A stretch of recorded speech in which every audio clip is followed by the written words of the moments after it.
দর্শক, আজকের ভিডিওতে আমি আপনাদেরকে এমন কয়েকজন ক্রিয়েটিভ মানুষ দেখাবো যাদের তৈরি জিনিসপত্রগুলো দেখলে আপনাদের খুবই ভালো লাগবে। এই ভিডিওটি পুরোপুরি দেখতে থাকুন।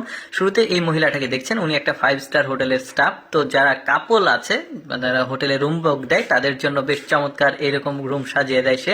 এরপরে দেখুন পাহাড়ে মেয়েরা কিভাবে ধান লাগাচ্ছে। দেখুন একটা লাঠি দিয়ে ধানের গুচ্ছের উপর চাপ দিচ্ছে আর ধানটা মাটিতে গিয়ে পুঁতে যাচ্ছে। বেশ চুলা দেখুন, একটা বিশেষ চুলা, যে চুলাতে গ্রামের পঞ্চায়েত বলা হয়, মানে গ্রামের সবাই একসঙ্গে যখন খাওয়া দাওয়া করে, তো ওই জন্য অনেক বেশি রান্না করতে হয়। এরা এমন একটা চুলা তৈরি করেছে, 4টা চুলা রয়েছে চারপাশে, মানে গ্রামে যখন সবাই খেতে চায় তখন ওই চুলাতে রান্না করে। এই লোকটা দেখুন এত চমৎকার চমৎকার টাইলসের কাজগুলো করে, দেখতে পাচ্ছেন। মনে হচ্ছে বসার যে টুল, এখানে কোনো আসলে বাস্তব কোনো টুল আছে, বাট না, 3D প্রিন্টিং করে আসলে সে এই কাজটা করে। দেখুন সিঁড়িটা মনে হচ্ছে আসলে বাস্তব সিঁড়ি, বাট এটা সিঁড়ি না, জাস্ট টাইলস দিয়ে আসলে তৈরি করেছে। এরপরে দেখুন এই টুলটা, এটাও বসার জন্য একটা টুল, চেয়ার দুইটাই তৈরি করবে।